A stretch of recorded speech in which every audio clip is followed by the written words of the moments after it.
Fica conosco, Pai, até o fim desta palavra, até a bênção apostólica, Pai. Ó Deus amado, tributamos a Ti toda a honra, toda a glória, porque Tu és o único, Pai. Ó Deus, cuida, Senhor amado, do Teu filho, de sua família, enquanto ele, Senhor, prega, usa-o com intrepidez, autoridade e ousadia. É isso que esta igreja te pede, te clama e já te agradece no nome de Jesus. Você pode dizer amém? Meus irmãos, boa noite, a paz do Senhor Jesus. Você pode se assentar, por favor, se assente. Isso.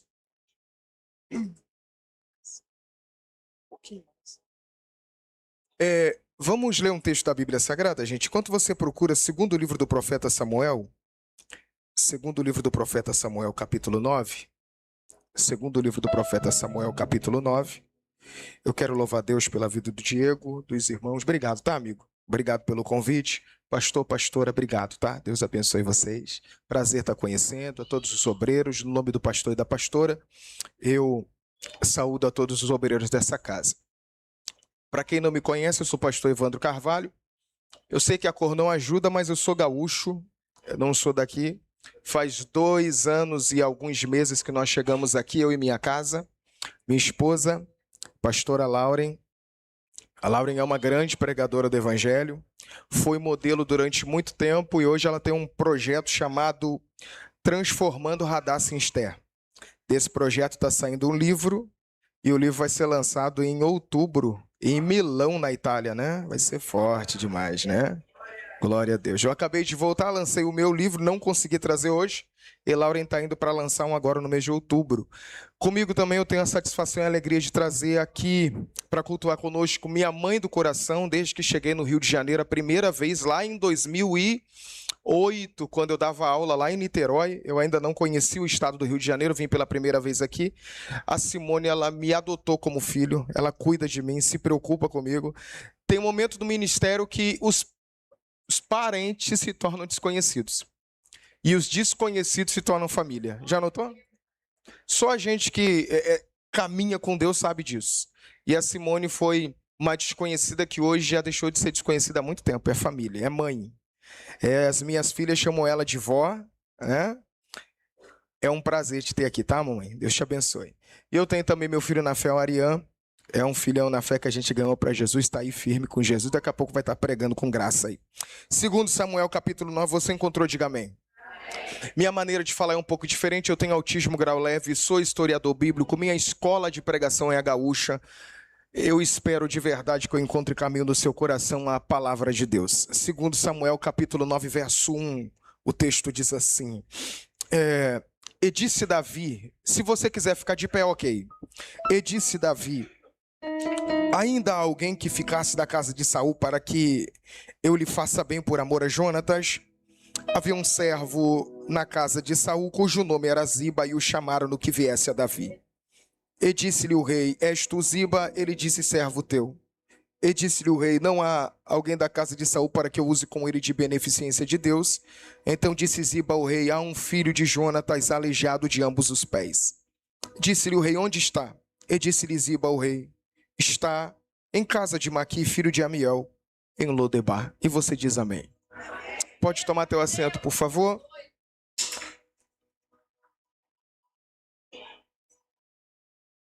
O tema é Na Minha Casa, o Fio de Escarlate. E é o encerramento da campanha. Eu quero usufruir um pouco do tema, mas contando uma outra história para vocês. Para mim contar essa história, na verdade, eu preciso contar 3 histórias. Eu espero que no final da terceira história você entenda porque eu contei as 2 primeiras. Eu sou o tipo de pregador que só prega no final. Então você, para entender o que eu estou falando agora, vai ter que me acompanhar até o final. A primeira história que conta é a minha história. Por incrível que pareça, a minha história começa de forma muito leve. Eu sou gaúcho, nasci no estado mais racista do Brasil com essa cor da pele. Minha família era muito pobre, e quando eu digo muito pobre, era muito pobre. Nós vivíamos uma situação quase à beira da miserabilidade. Na ocasião, meu pai era pai de santo, minha mãe era mãe de santo. Com 4 anos de idade, fui diagnosticado com autismo grau leve. Éramos pobres, uma família de negros no estado mais racista, e me recordo que, quando eu recebo o diagnóstico de espectro, minha mãe chega em casa, olha para meu pai e diz: além de ser preto e pobre, ele ainda é retardado. Tem tudo para dar errado. O estereótipo de ser um retardado ficou intrínseco em mim até os meus 19, 20 anos de idade. Eu literalmente imaginava ser um retardado. Com 6 anos de idade eu aceitei Jesus. Fui à igreja pela primeira vez numa escolinha infantil. Ouvi a palavra, a professora da escolinha estava falando da palavra, eu entreguei minha vida a Jesus. E dali para frente passei por um desafio muito tenso, porque dentro de casa eu era visto como uma criança retardada, do lado de fora, por ser uma criança que socialmente não falava com ninguém, eu era muito antissocial, então eu era visto como uma criança estranha do lado de fora, mas quando aceito Jesus eu penso que na igreja eu vou ser abraçado. Não foi bem assim. Quando eu cheguei na igreja eu era simplesmente o filho dos pais de santo que fazia uma cumba para a igreja fechar. Então ninguém queria ficar perto de mim. E quando ninguém queria na igreja ficar perto de mim, eu tentei encontrar um caminho para que eu tivesse um auxílio a fim de continuar a caminhada. Nesse caminho, para tentar encontrar um auxílio para continuar a caminhada, comecei a ler a Bíblia. Afinal de contas, quando a gente está passando por um problema muito terrível, você quer encontrar na Bíblia pelo menos alguém que se adeque à sua situação. E vendo como a pessoa passou pela situação, você extrai lições para você viver. Eu comecei a tentar encontrar na Bíblia um personagem que pelo menos fosse parecido com a minha situação, a fim de que eu olhasse para todos e dissesse, agora eu tenho uma base aqui. Lendo a Bíblia algumas vezes, de Gênesis a Apocalipse, quando eu digo algumas vezes, são algumas centenas de vezes, eu não encontrei nenhum outro personagem na Bíblia que passou por mais preconceito do que Davi. Existem personagens que sofreram muitos, mas vítima de preconceito, você não vai encontrar outro personagem que sofreu mais preconceito do que Davi. E para nós justificar o preconceito que ele sofreu, me permita justificar assim. Davi ele era o 8º filho de uma família de 7 irmãos. A tradição judaica dizia que o homem que tivesse 7 filhos era um homem considerado pela tradição judaica um patriarca perfeito, uma família perfeita, plena. Afinal de contas, o judeu acredita que o número 7 é o número perfeito para as coisas criadas. E um judeu ter um filho varão era a continuação da sua história. No filho se conta a história do pai. Ter um filho varão já era uma honra. Ele não tinha 1, ele tinha 7. Era um cara que dentro de casa ele era plenamente honrado, até que nasceu um 8º filho. Se até o número 7 é tudo número de filho de perfeição, o número 8 da fila veio para arrancar a perfeição da família de comercial de margarina. Ele é simplesmente o número 8. Como se não bastasse ser o número 8, as coisas começam a complicar, porque ele vai nascer com a cor da pele vermelha. E o que era ter a cor da pele vermelha? É ter a cor de Adão e a cor de Esaú. O historiador hebreu Flávio Josefo diz que quando Deus foi criar o primeiro homem da terra, que tem o nome de Adão, Deus encontrou uma bifurcação entre o rio Tigre e o rio Eufrates, e foi ali que ele pôs a mão na argila vermelha para criar o primeiro homem da Bíblia, que tem o nome de Adão. Diferentemente daquilo que nós imaginamos, o nome Adão não quer dizer pai de todos. O nome Adão significa aquele que tem a cor vermelha. E como Adão fora o primeiro sujeito que desobedeceu, e desobedecendo o pecado original foi fundamentado na desobediência dele, o judeu vai criar um dogma dizendo que todo menino que nascesse com a cor do cabelo e da pele vermelho carregaria sobre si a maldição dos pecados de Adão. Para você ter noção, se você entrasse num culto de mão dada com um filho e o mesmo fosse ruivo, a sociedade olharia para você dizendo o pecado dele foi tão grande que Deus não lhe perdoou. E a prova que Deus não lhe perdoou foi que Deus, para lhe punir, lhe deu essa aberração como filho. Dá para piorar? Não sei, vamos ver. O menino vai nascer canhoto também.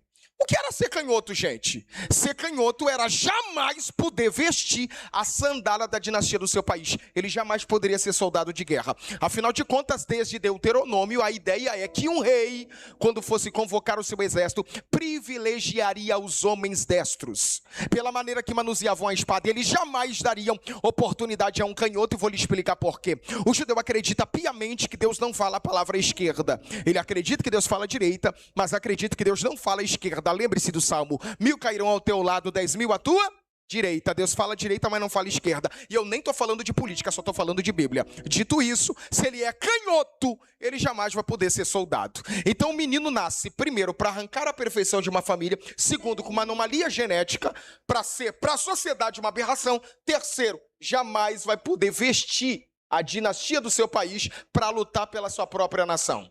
O pai vai dar o nome dele de Davi, que significa o amado. E é uma ironia do texto, porque o que era para ser amado é odiado. Falo de novo. O que era para ser amado, nasceu para ser amado, está sendo odiado.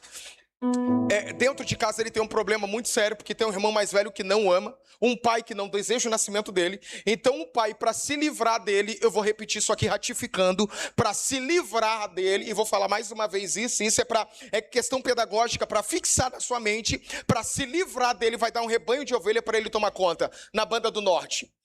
E eu fundamento a doutrina dizendo, por que não mandou na Banda do Sul? Geograficamente falando, Banda do Sul é lugar de tranquilidade. Banda do Norte é morada de ursos e de leões. Não vou nem usar teologia. O urso e o leão são predadores. O leão, principalmente, é carnívoro, um predador feroz. Vendo a cor vermelha, ele pensa, é sangue, vou atacar. Se o menino é vermelho e foi colocado no meio dos leões, a intenção nunca foi ele ser pastor.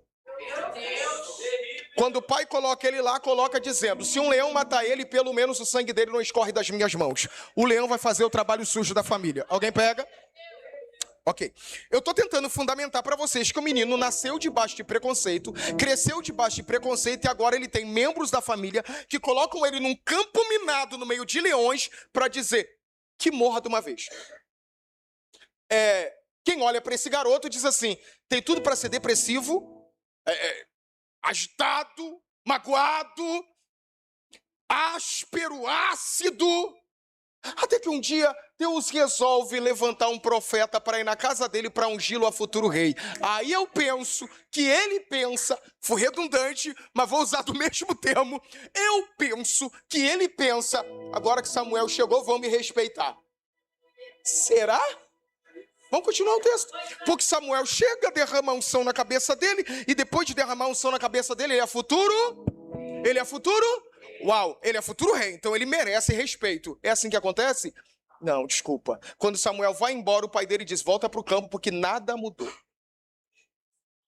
Ele volta para o campo, e quando está lá no campo, passa alguns dias, não muito tempo depois, o pai chama ele e diz, Davi, vem cá. E quando ele chega até o pai com um saco de pão, um saco de queijo, dá na mão dele um saco de pão, um saco de queijo e diz para ele, você leva a comida para os teus irmãos que estão na guerra e traz notícia da batalha para papai. O cara que foi ungido a rei foi rebaixado a entregador de quentinha. Ah, se fosse com você, tu diria, eu? Davi reclamou, gente? Não, por quê? Porque Davi entendeu uma coisa que você não entendeu. Por detrás de uma possível humilhação humana pode ter uma promoção divina. Eu vou falar de novo e mais devagar. Por detrás de uma possível humilhação humana pode ter uma promoção divina. Ele chegou no campo e quando chegou no campo ele ouviu assim, ó.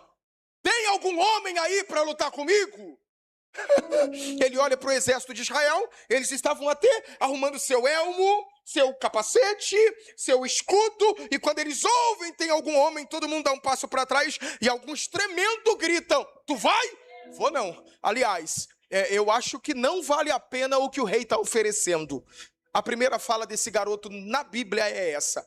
O que vai ganhar o homem que vencer o filisteu? Eu gosto de Davi, porque a fala de Davi não começa com uma afirmativa, começa com uma interrogativa. Um dos grandes sábios dizem que homens sábios fazem perguntas certas.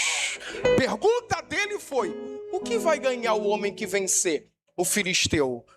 O que Davi está querendo dizer tá todo mundo dando um passo para trás, e eu estou aqui para a guerra, mas deixa eu ver se essa guerra vale a pena. O que Davi me ensina é, não entra em guerra que não vale a pena. Você precisa aprender. Tem gente que se desgasta demais, se machuca demais, se decepciona demais, porque acha que pode guerrear qualquer guerra. E você precisa aprender. Selecione suas batalhas, porque soldado de verdade só entra em batalha que traz despojo. Uau. O que vai ganhar? Alguém diz assim, vai morar na casa do rei, a família nunca mais vai pagar imposto e vai casar com a filha do rei. Ele deu até uma estremecida, se é que tu me entende, pensou, essa vale a pena. Eu vou.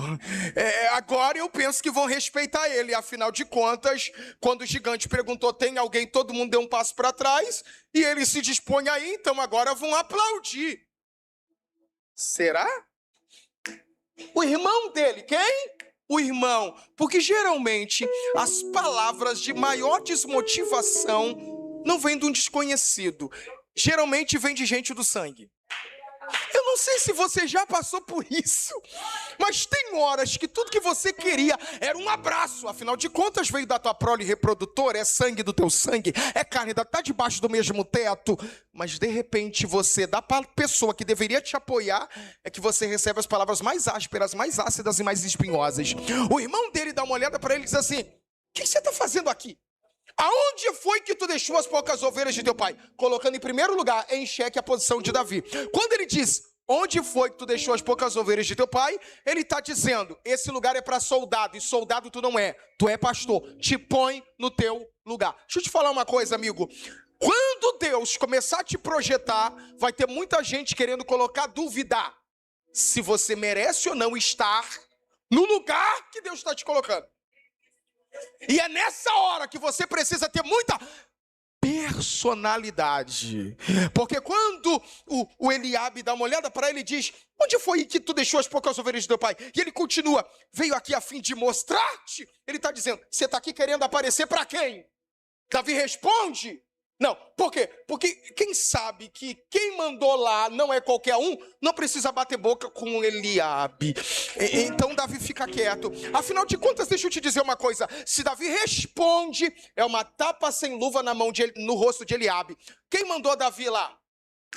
Quem mandou Davi lá? O pai. Se Eliabe pergunta, quem te mandou aqui? E Davi responde, foi meu pai que me mandou, porque se eu não chegasse aqui, tu morreria de fome. Não, eu acho que tu não pegou, tu deve ter ido na cantina, então vamos de novo.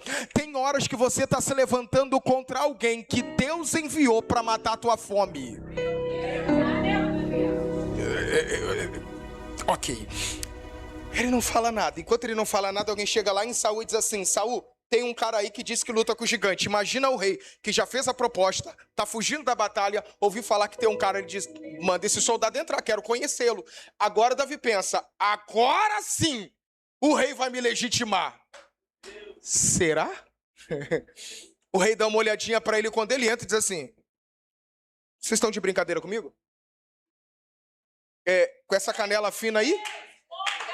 Com esse braço fino aí? O gigante nasceu dando soco na cara da parteira. Não dá não pra tu não. Ele luta dentro da mocidade. Tu tem cara de que não sabe brigar. Aí Davi dá uma olhada pra ele, porque, deixa eu te falar uma coisa. Quando você chegar diante de pessoas que deveriam te legitimar, e essas começam a te menosprezar, aí é teu momento. Porque você não falou até agora, mas tem um momento que você deve falar. E eu devo falar o quê? Aquilo que eu não quis falar desde o início, mas que agora eu posso falar. Porque agora eu posso colocar meu currículo na mesa. E deixa eu te dizer uma coisa. Tem coisas na vida que pra você não teve plateia, não teve ninguém. Mas era Deus selecionando um currículo bom.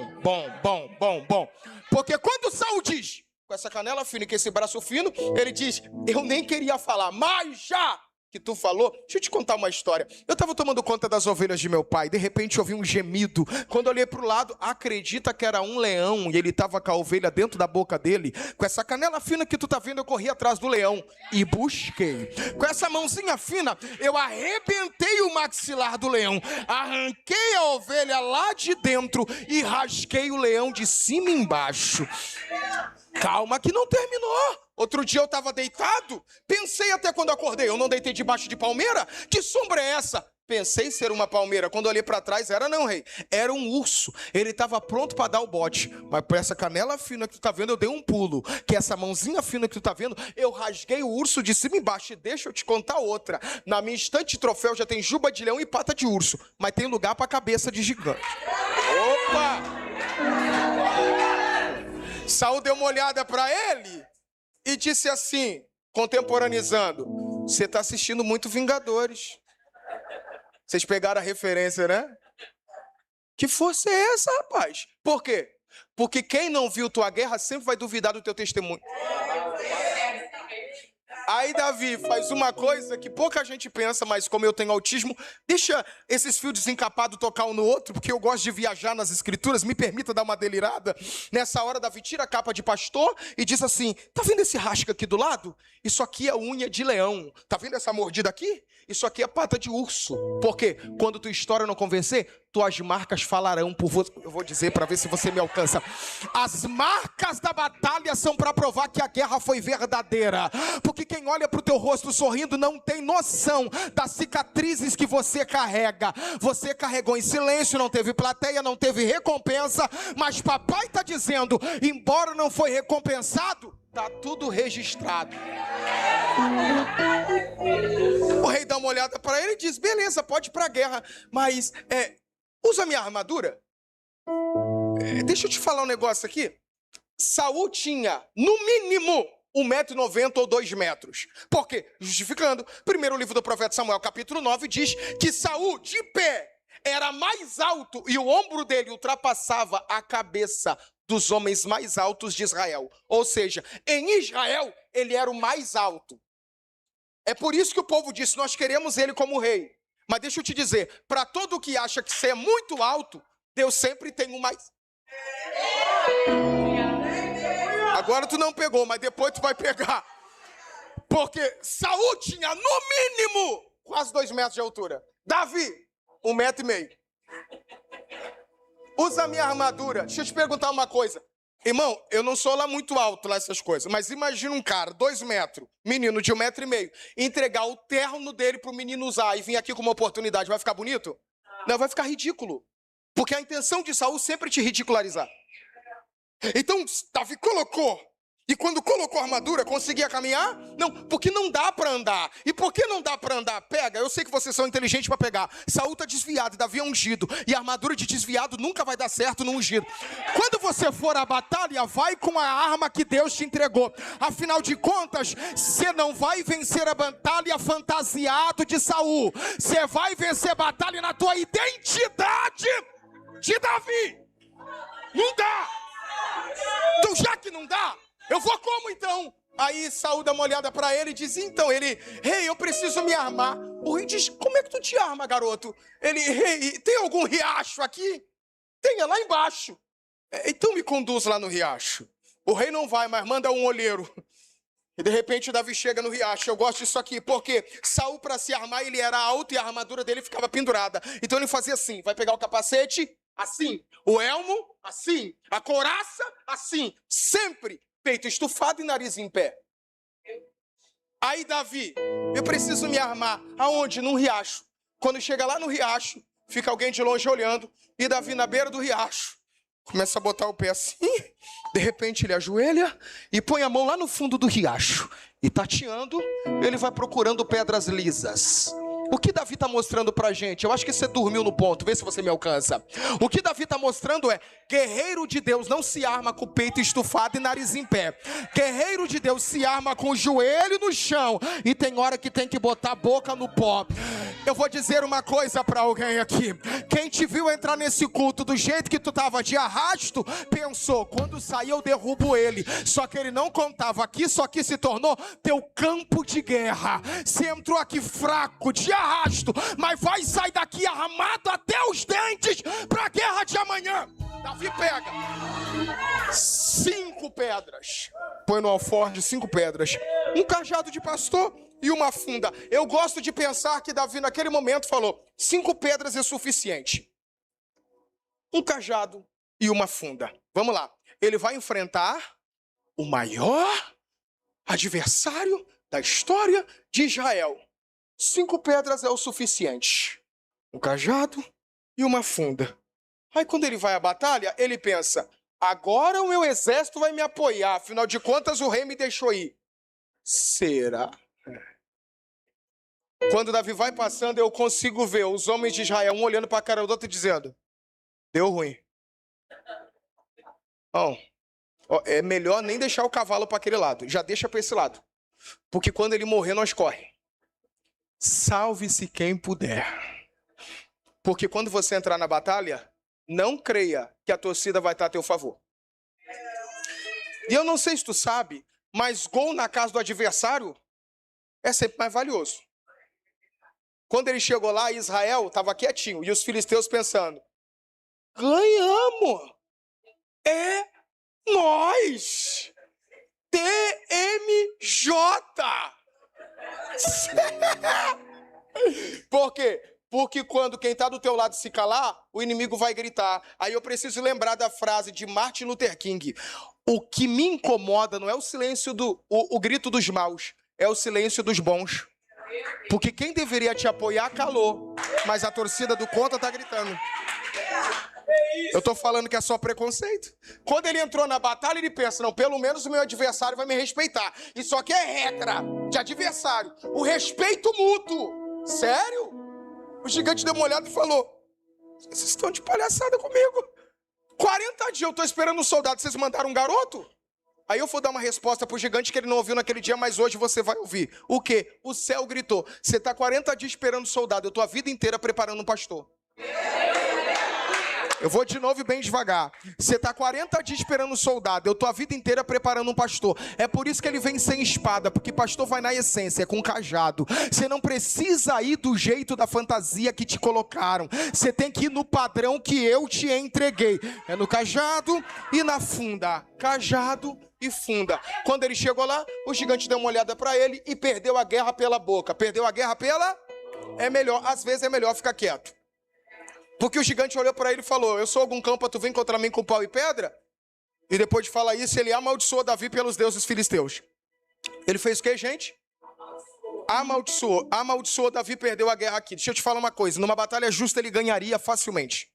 Ele tinha maior estrutura corpórea, ele já era um soldado treinado, embora nenhum currículo dele foi entregue. Todo mundo diz que esse cara ganhou batalha e nunca perdeu, mas ninguém botou um currículo dele aqui. Dito tudo isso, ele era um soldado treinado, estrutura corpórea, era mais forte e com certeza tinha mais experiência de guerra.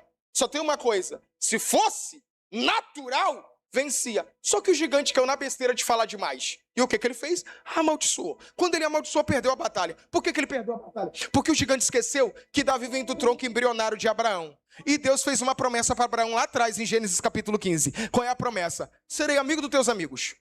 Inimigo dos teus inimigos. Quem te abençoar, eu abençoo. Mas quem te amaldiçoar... Quando o gigante amaldiçoou, Deus gritou, entrei. Quando Deus entrou, deram a palavra para Davi. Aí Davi se garantiu, não nele. É por isso que diz, tu vem a mim com lança, com espada, com escudo. Eu vou contra ti? Em nome do Deus que tu ofendeu. Hoje mesmo ele vai me entregar a tua cabeça. E toda a nação saberá que há Deus em Israel. A Bíblia nos afirma que nessa hora o gigante corre na direção dele. Ele pega uma pedra, apenas uma pedra, põe na funda e começa a girar. O gigante está vindo e Davi girando a pedra. O gigante vindo e Davi girando a pedra. O povo dizendo, já era. Aí Deus falou, já que eu entrei, Davi, joga a pedra que eu direciono. Eu vou de novo. Davi, joga a pedra e eu vou dar a direção. A pedra foi fazendo curva na testa. E eu gosto disso aqui, porque a Bíblia diz que a pedra encravou. Não bateu e caiu. Encravou na testa. E aí é a lei da física. Se você leva uma pedrada na testa, a tendência é cair para trás. O impulso te leva para trás. Mas a Bíblia diz que a pedra, além de encravar e o impulso ser bem mais forte, o gigante não caiu para trás. O gigante caiu para frente. Por quê? Porque Deus entrou na guerra. Se o gigante cai para trás, ele cai abatido. Agora quem cai para frente, cai humilhado. Deus diz, eu não vim para abater. Eu vim para humilhar o inimigo. Quando ele cai com a cara no chão, Davi sobe em cima dele, arranca a espada da mão dele e corta a cabeça dele. Quando Davi cortou a cabeça, vem comigo no texto, porque Davi está voltando, depois de todo o preconceito, um menino de 1,5 m com a cabeça do gigante caminhando no meio do povo. Irmão, deixa eu te falar um negócio aqui. Quando Davi está vindo com a cabeça do gigante, eu imagino todo mundo dizendo assim, ó, Davi, sempre acreditei em ti. Ele chegou pertinho de Saul. Deixa eu te falar uma coisa. Você venceu a batalha. O que você quer no final? Recompensa. Foi isso que ele ganhou? Não. Saul olhou para ele e falou assim, ih, rapaz, Desculpa. Era tanta guerra que eu acabei esquecendo. Entreguei minha filha para um príncipe. Você não vai poder casar com ela. Aliás, se você quiser casar com a outra, que é mais bonita, por Merabe, tinha que matar um gigante. Mas por Mical, eu quero que o homem, então ele tá botando concorrência junto. Eu quero que o homem que casar com Mical traga para mim 100 prepúcios de filisteu daqui a um mês. Naquela mesma noite, Davi trouxe 200 que ele arrancou com a mão. Por que ele teve que arrancar 200 prepúcios na mesma noite com a mão? Porque quando você é vítima de preconceito, você tem que estar sempre tendo que provar para os outros que você é alguma coisa, que você vale alguma coisa, que você tem alguma coisa. Aí alguém pensa, agora ele vai ser respeitado. Afinal de contas, ele é genro do rei. Será? Casamento aconteceu, a festa tudo muito bonita, e eu vou te falar uma coisa. Quando um Saul começa a te dar muita festa, desconfia. Porque Saul não dá banquete para ninguém. Então, quando o Saul começar a querer te pagar churrasco, não vai com o olho aberto. Porque Davi comeu de leve, chegou em casa, lua de mel. Mical olhou para Davi e falou, desculpa, nego, mas tu vai ter que fugir. Porque meu pai mandou gente aí para te matar. Ela fez o boneco de cera, Davi tem que pular a janela e fugir de um sogro que tentou matar ele 21 vezes. Agora Davi, que foi ungido a rei, que matou o gigante, tem que se esconder no meio de pedreiras, andar dentro de cavernas, pedir guarida na terra do inimigo, porque é preconceito, preconceito, preconceito, preconceito e preconceito. Ok? Ok, eu acho que você está gostando da segunda história, mas eu preciso sair dela. E como eu saio dela, Davi um dia é eleito rei de Hebrom, e quando ele é rei de Hebrom, agora ele pensa, pelo menos aqui me reconhecem, porque tem hora que Deus tem que te tirar do foco, e Deus vai te levar num ambiente onde ninguém vale nada, e no meio de um ambiente que ninguém vale nada, Deus vai começar a te honrar. Porque eu vou te falar uma coisa, quem te honra geralmente é quem recebeu desonra a vida inteira. Meu Deus. Quando ele chegou no ambiente de Hebrom, que pela história era uma terra de bandoleiros, ali ele foi honrado. Enquanto Davi está sendo honrado aqui, Saul está guerreando lá. Na batalha de Jezreel, morre Saul, morre Jonatas. Não tem ninguém do sangue real para reinar? Tem, Isbosete, reina 2 anos. Depois da morte de Isbosete, alguém gritou, e agora, quem é que vai reinar sobre nós? Só estou te contando a história, não estou fazendo aplicação nenhuma. Quem é que vai reinar agora? Alguém disse, tem que ter sangue real. Quem é que tem sangue real para reinar? Ninguém, que a gente lembre ninguém. Então, já que ninguém que tem sangue real pode reinar, quem é que vai reinar agora? Aí alguém diz assim, pela seletiva. E qual é a seletiva? Quem aqui tem um feito de guerra que seja relevante sobre nós? Ficam olhando para a cara do outro dizendo, e aí, quem é que guerreou aí? Quem é que venceu mais? Quem tem mais divisa? Quem tem mais vitória? Ficou todo mundo olhando um para a cara do outro, de repente sempre tem alguém para dizer que eu lembre. O feito mais relevante dentro da história de Israel foi feito por um garoto de 1,5 metros que era ruivo. Alguém gritou, mas deve ter morrido, porque nós mesmo tentando matar ele. Aí alguém gritou, tá não, ele é rei de Hebrom. Por quê? Tu pensa que tá escondido, mas Deus sempre tem os seus olheiros. Eu vou de novo, tá? Tu pensa que tá escondido, mas Deus tem os seus olheiros. Ele tá onde? Em Hebrom. Aí alguém falou, será que ele pode reinar sobre nós? Alguém disse, vai lá ver. Eu, sozinho, eu tentei matar ele. Mas eu também. E tu também. E tu também. Não ri não, que tu também. Todo mundo tinha tentado matar ele. Aí eles falaram, então para não ir só um, vamos de bando. Vamos nós tudo. Vá que a gente consiga convencer ele. Aí vem comigo que eu gosto da Bíblia, tá? As ironias da Bíblia. Nunca atuei, mas sempre pensei em um dia atuar num teatro. Eu penso que tá vindo aquela galera e Davi 1,5 metro aqui. De repente chega aquela galera e diz assim, Davi, 1,5 metro. Toda a galera, reina sobre nós. Eu vou de novo, tá? A galera que tentou matar ele, reina sobre nós. Só Deus tem o poder de pegar a mesma boca que te amaldiçoou para te abençoar. Só Deus tem o poder de pegar a mesma mão que te derrubou para te levantar. Davi olhou para a galera e falou, tô dentro, vamos lá. Aí ele volta. Quem é que foi buscar ele? Quem tentou matar. Agora quem tentou matar volta dizendo, temos um rei. Aí Davi chegou com um desafio gigante na mão. Qual é o desafio? Daqui para frente eu já vou entrar na terceira história e já vou para casa. Desafio é esse. Se eu reinar desse lado é Gibeá de Saul. E eu não posso reinar em Gibeá de Saul. Um livrinho fininho, que o Ari ainda não acabou de ler, chamado Perfil de Três Reis, diz assim, Eduardo Gene: Deus usou Saul para perseguir Davi, para matar em Davi um Saul que existia dentro dele. Só uma pessoa pegou e eu não vou repetir, porque só que até aqui eu decorei. Vamos para o segundo aqui? Manaim. Quem mora em Manaim? Isbosete. Isbosete reinou, teve um reino de 2 anos. Então Davi pensa, se eu reinar aqui, eu vou ser tão ruim quanto Saul. Se eu reinar aqui, eu vou ter um reinado muito curto igual Isbosete. Então eu não vou reinar nem aqui, nem aqui. Vou reinar onde? No meio. O que tem no meio? Uma fortaleza impenetrável cujo nome era Jebus. Atual Jerusalém. Qual o problema? Ninguém conseguiu entrar lá. Davi falou, é ali. O povo falou, duvido. Deus falou, Davi, só para mostrar para eles que foi eu que te entreguei o trono, onde ninguém entrou, eu vou te colocar. Davi manda uma carta para o rei de Jebus. Tem projeção de texto aqui? Beleza. Davi chega lá, manda uma carta para o rei de Jebus, e na carta que ele mandou está escrito assim, faremos guerra entre nós dois, e nessa batalha tomarei a cidade e reinarei aí. O rei de Jebus devolve uma carta para Davi. Davi viveu a vida inteira passando por preconceito. Preconceito em casa, preconceito fora de casa, preconceito na família, preconceito com o rei, preconceito com soldados, preconceito com inimigos, porque lá na terra de Aquis ele foi chamado de maluco. Então onde Davi passava, ele passava como um rapaz vítima de preconceito. Agora ele pensa, sou rei de Judá, e como rei de Judá todo mundo vai me respeitar. Agora eu sou rei, eu não sou qualquer um, eu sou rei. O rei de Jebus devolve uma carta para ele. Eu não sei se você sabe, a psicologia diz que o ser humano é feito de gatilhos. Dependendo da situação que você passou na tua infância, na tua adolescência, uma música, um cheiro de um perfume, uma voz, um som de um motor de um carro, dá um gatilho e desperta uma raiva, uma ira, uma mágoa, um ódio de algo que aconteceu lá atrás. Nós somos cheios de gatilhos.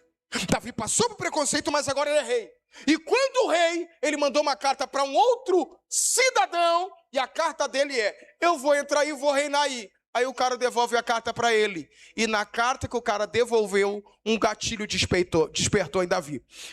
Segundo livro do profeta Samuel, capítulo 5, verso de número 6. Vamos ver o gatilho despertando. Segundo livro do profeta Samuel, capítulo de número 5 e verso de número 6.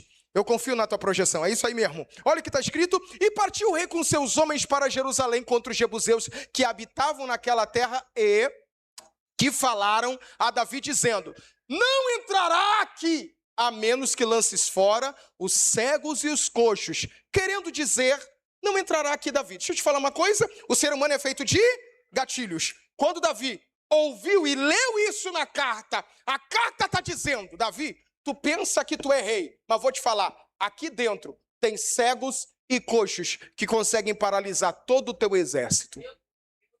Acionou um gatilho em Davi. E o gatilho foi tão forte e ferrenho nele, que Davi fez um acordo com seus soldados. Eu só acredito porque está na Bíblia. Vem comigo, 7. Capítulo 5, verso 7. Porém, Davi tomou a fortaleza de Sião, essa é a cidade de Davi. Olha o verso 8. Porque Davi disse naquele dia qualquer que ferir os jebuseus e chegar no canal, e aos coxos e cegos, que a alma de Davi aborrece, em outra tradução, que a alma de Davi odeia. Qualquer que entrar pelo canal e subir aos jebuseus e matar o maior número de coxos e cegos que eu, Davi, odeio, vai ser capitão do meu exército. Eu vou falar bem devagar, tá? Porque tem texto na Bíblia que dá aquele choque na gente. Desculpa. Eu tô tirando a máscara de um herói de vocês. Desculpa. Porque o cara viveu preconceito, passou preconceito, sofreu preconceito, mas agora tá sendo preconceito. É difícil até de você falar. Porque a gente tá falando de Davi.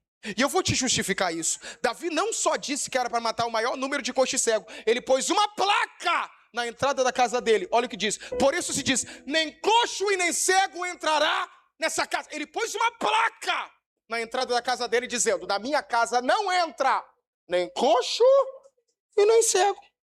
Sabe o que aconteceu naquele dia? Eu vou te explicar.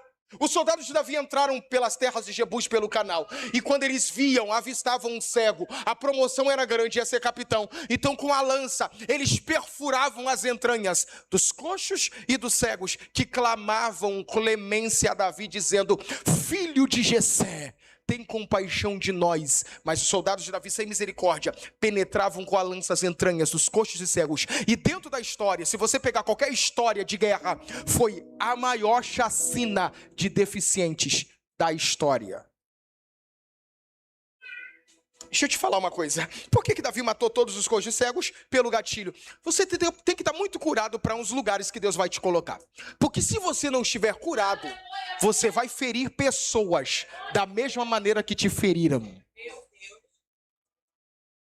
Coxo e cego na minha casa não entra. Mataram todos os coxos e cegos. Davi tomou a cidade, se tornou rei. E está tudo muito bem, obrigado. E agora está tudo muito maravilhoso. Só que quando passa alguns anos à frente, Davi está sentado no trono. E eu vou te contar a terceira história aqui. Porque ele está sentado no trono. E sentado no trono ele diz assim: o meu amigo Jonatas foi o meu único amigo da batalha. E já que ele foi meu único amigo da guerra, eu preciso honrar a memória do meu amigo Jonatas. E para honrar a memória do meu amigo Jonatas, eu preciso ser bom com alguém da família dele. Então Davi perguntou: tem alguém da casa de Jonatas para que eu possa usar com ele de benevolência? Eu acho que você sabe onde essa história vai dar. E agora eu preciso te contar a terceira história. Minha terceira história começa assim. Jonatas era filho de um rei, casou-se com uma mulher, e após casar ele tem um filho. A prole reprodutora produziu um herdeiro, que seria o próximo príncipe. E quando Jonatas tem um filho, ele dá um nome para o filho. Qual era o nome do filho? Primeiro de Crônicas, capítulo 8, verso 34. Vamos lá? Primeiro livro dos Crônicas, capítulo 8, verso de número 34. Estou chegando no final e eu tenho certeza que você vai entender porque que eu te contei essas três histórias agora. Primeiro livro de Crônicas, capítulo 8, verso 34, está na tela. Olha lá. E o filho de Jonatas foi Merib-Baal. E Merib-Baal gerou a Mica. Se você pegar 2 Samuel, capítulo 9, verso 12, você vai ver que Mefibosete tinha um filho cujo nome era Mica. Ou seja, se trata da mesma pessoa. Mas quando nasceu, o nome original não era Mefibosete. O nome original era Merib-Baal. Quem deu o nome para ele? O pai. Qual é o nome? Fraco, gente, não, vem comigo. Qual era o nome? Merib-Baal. Ok, Merib-Baal. Eu tenho uma filha de 7 anos, 8 agora. Ela fez 8 sábado. Eu tenho uma filha de 8 anos, o nome dela é Ashley. Eu tinha 11 anos de idade, estava assistindo Maluco no Pedaço. E o resto você já entende, pegou a referência. O pai... Eu, Evandro, o nome da minha segunda filha é Morena. Todo mundo pergunta, ela é morena porque é moreninha? É morena. Ela é nega, mas é morena. O nome dela é Morena e tá tudo certo, é morena e eu que dei.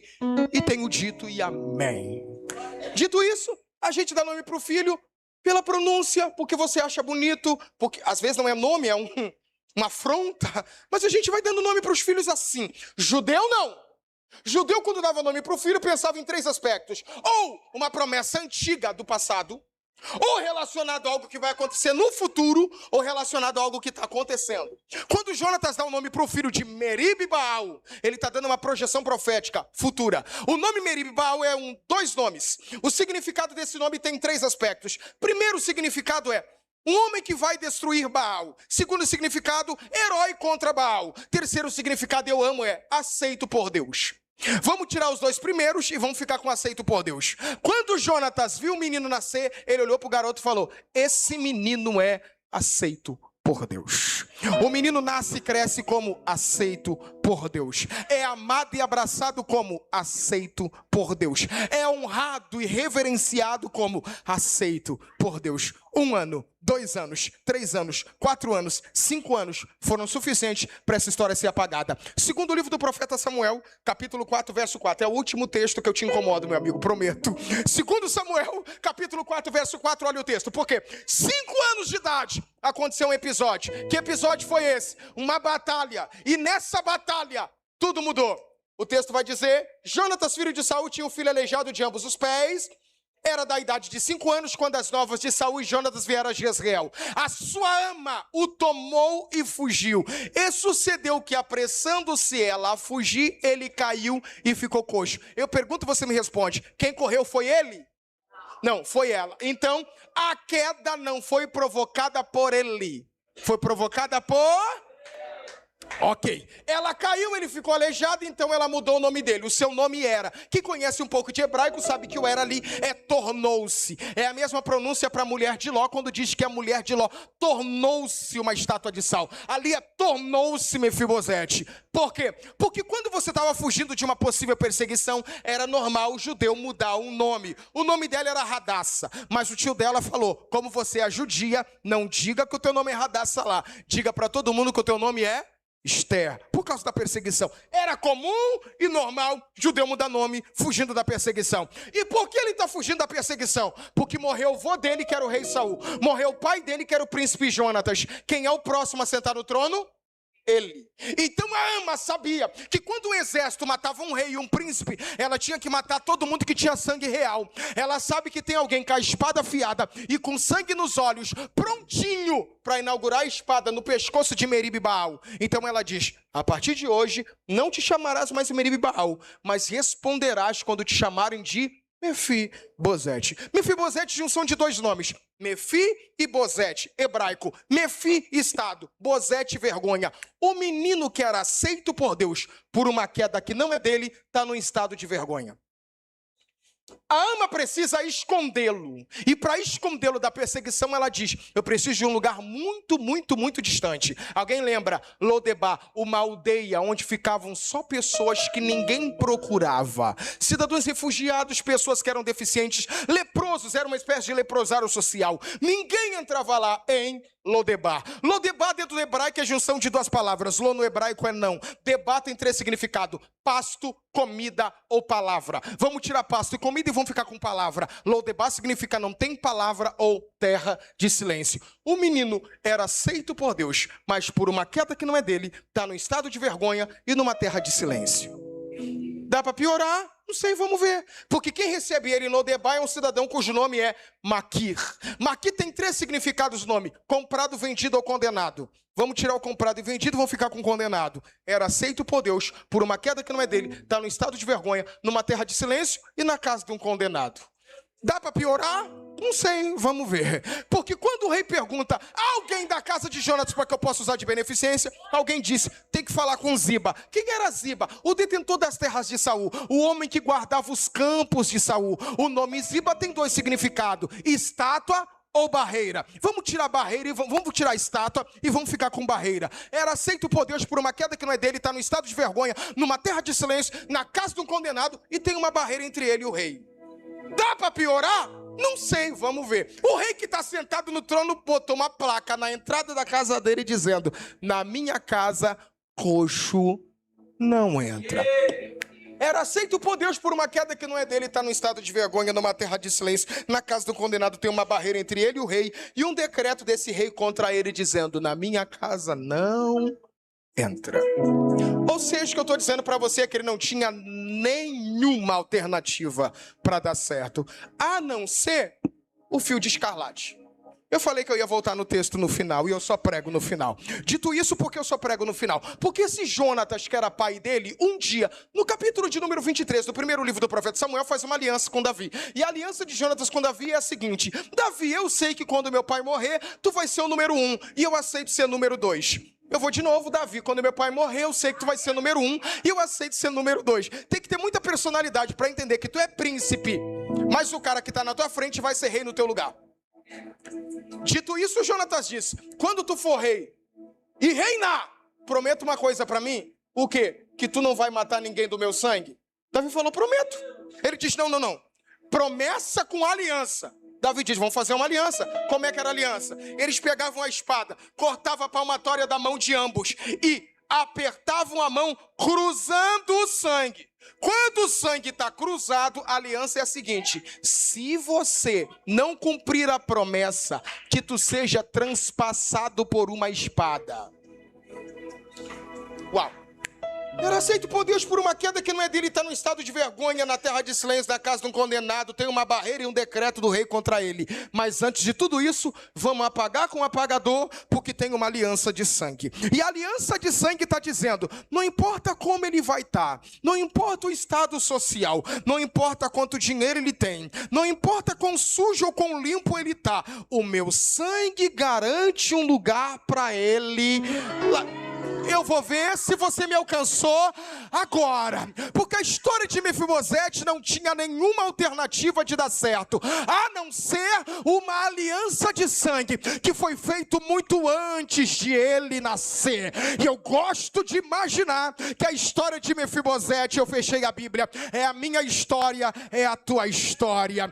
Quando nós nascemos, éramos aceitos por Deus, mas por uma queda que não foi nossa, foi de Adão lá no jardim, entramos num estado de vergonha. Fomos expulsos do jardim de Deus para morar na casa de um condenado e numa terra de silêncio. Havia uma barreira entre nós e Deus, que é o pecado que faz separação entre o homem e Deus. E um decreto desse Deus contra nós dizendo, todos pecaram e destituídos estão da minha glória. Mas, graças a Deus, que há 2026 anos atrás, o filho de um rei desceu aqui embaixo e com a cruz do Calvário verteu o sangue dele para dizer, ele não podia, não merecia, não tinha moral, mas o fio da escarlate, o meu sangue garante um lugar para ele lá dentro. Pelo sangue eu entro.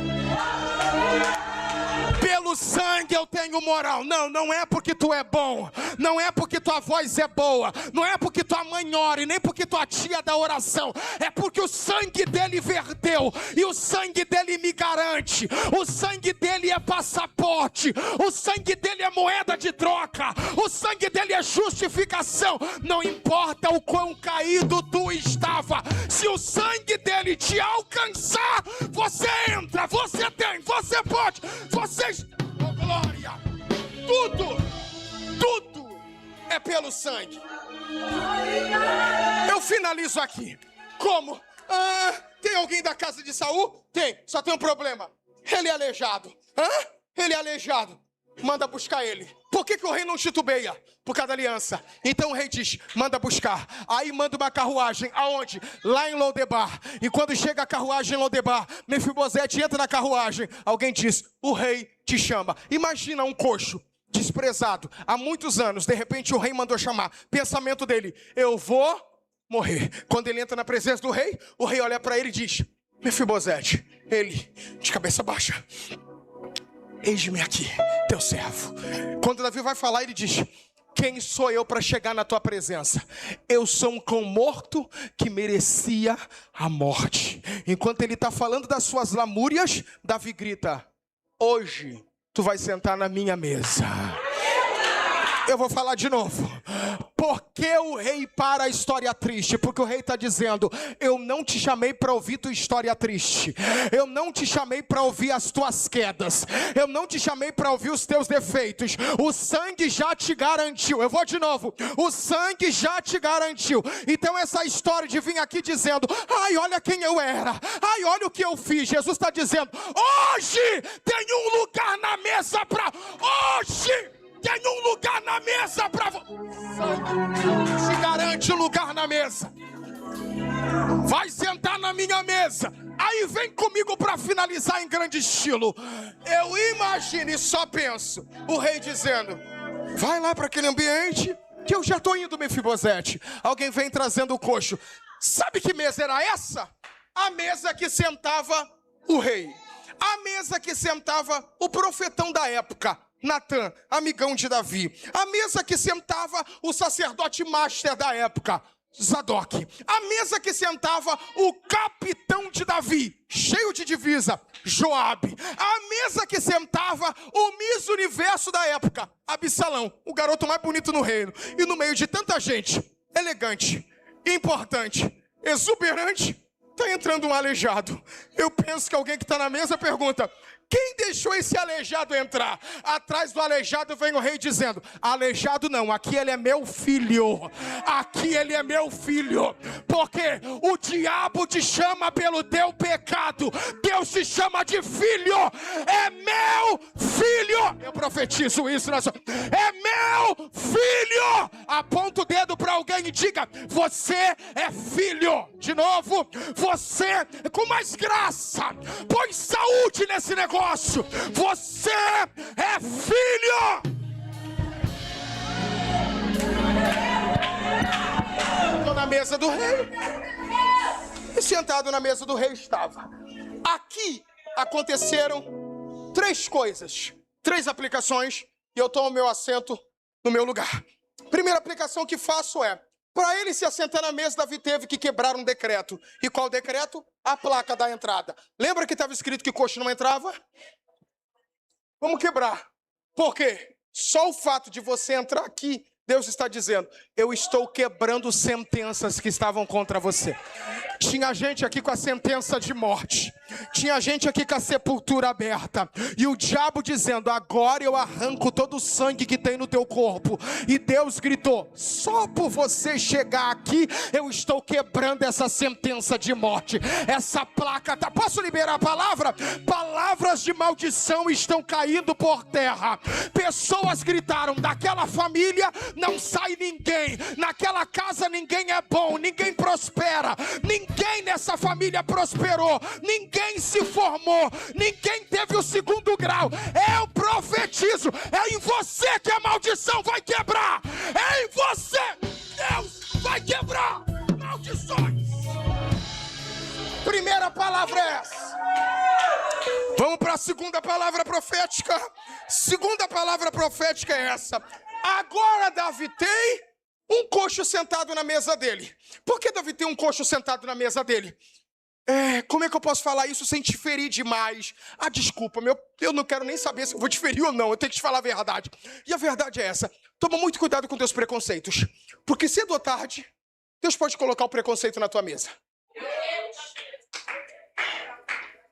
Põe a mão nas minhas palavras. Rio Grande do Sul, um lugar que tem muito racista. Muito branco racista. De repente, os brancos racistas têm umas filhas bonitinhas do olho azul. E a filha bonitinha do olho azul, branquinha, se apaixona por um negão do beiço vermelho. O que acontece? Aquele homem que era racista, cedo ou tarde tem que ver um monte de neguinho rodando a mesa dele, chamando ele de vovô. Deus é especialista em fazer você engolir seu preconceito. Eu vou de novo. Deus é especialista em fazer você engolir. E eu vou além, tá? Porque tem gente que tá aqui dizendo: eu, crente do saião, do cabelão, maluco. Olha você agora.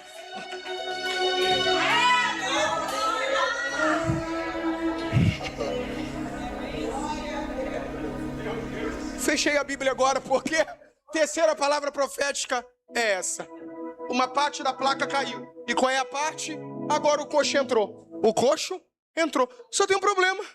Tem uma parte ainda que está dizendo: o cego não entra. Nenhum rei deu nenhuma audiência para um cego. Desde Davi para frente, ninguém deu audiência pública a um cego. Ao cego só tinha um artigo. Qual? Já que é cego, a única coisa que o governo dá para ele é uma capa para pedir esmola. 900 anos à frente, tá entrando quem? O filho de Davi. E ali tem um cego que nunca ganhou uma audiência, mas sabe que está diante de um rei. Então o cego gritou: o filho de Jessé não teve misericórdia, mas vamos ver se o filho de Davi tem misericórdia. Jesus, filho de Davi, tem compaixão de mim. Publicamente, Jesus disse: chama ele aqui, audiência pública. O que queres que eu te faça? Eu quero ver de novo. Então o último decreto está caindo. Eu profetizo: nenhuma maldição dos teus antepassados vai te alcançar.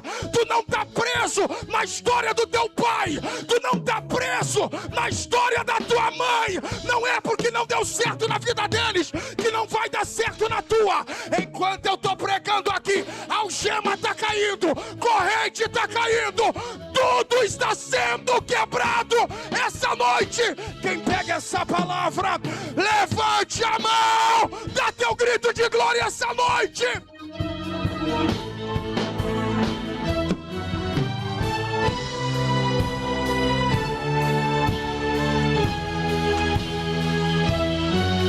Se é pra Jesus, pode ser melhor do que isso. Quando é pro teu time, tu grita. Tem gente que tá preparando a rua pra gritar na Copa do Mundo. Eu tô dizendo que a maldição foi quebrada e tu vai parar agora. Levante a mão e adore. Adore com mais graça.